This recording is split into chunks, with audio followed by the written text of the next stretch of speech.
So dito sa topic na to, tapos mong magsapin at saka maglagay ng boots, ganyan.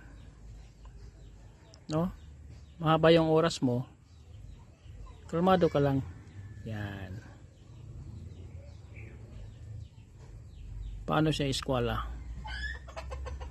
Yan ang ano dito, specialty ng ano MRM, kasi kailangan eskulado yung tari natin. Bukod sa asinta, eskulado pa siya. Ganyan na, tali natin. Kung gumamit ka man ng mahahapang tari, mga 4/1/4, sigurado yan, lalagpas yan. Kita mo yung tali. Pag ganun mo, sa gitna ng tahid, yan gitna ng tahid. Kailangan naka ano yan, 90 degrees. Ganyan Yan, 0-0 lang yan 0-0 lang. For example, lumagpas yung dito. Lumagpas yung dulo ng tari. So huwag kang mabahala Marami tayong oras sa pagtatari. Tanggalin mo yan. Ganun kaganda si MRM.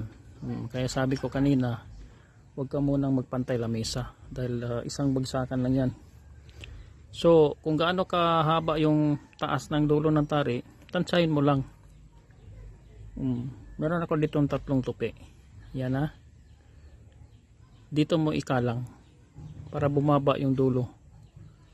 Yan. Kita mo? O patong mo lang dyan. Meron tayong yan blue. Mag-color coding ka. Mga 4 na tupi. Meron din tayong 2 tupi. Depende sa green ang ginamit ko. Ito 3 tupi. Itong pula. Yan, pag nalagay mo na yan, balik mo lang si balik mo lang si boots. Okay, balik mo si paunan.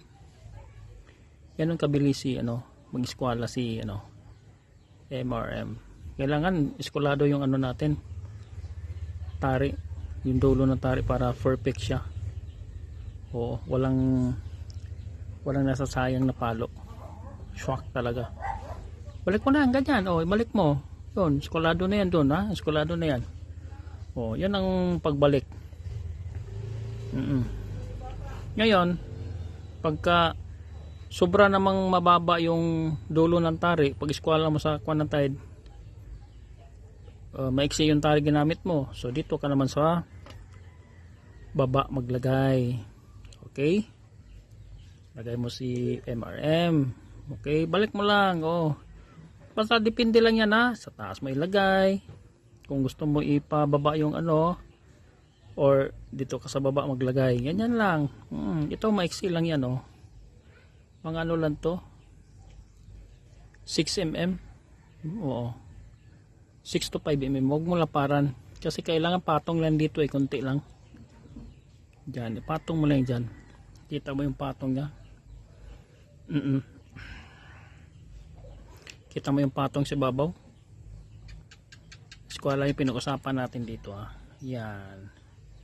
Oo, para paglagay mo ng MRM, tingnan mo ganyan dito lang siya, ganon mo. Ganyan lang hindi nasisira yung dyan. Kita mo, kunti lang ipatong mo dyan yan okay. Okay na yan. Sige, practice nyo lang. Maraming salamat.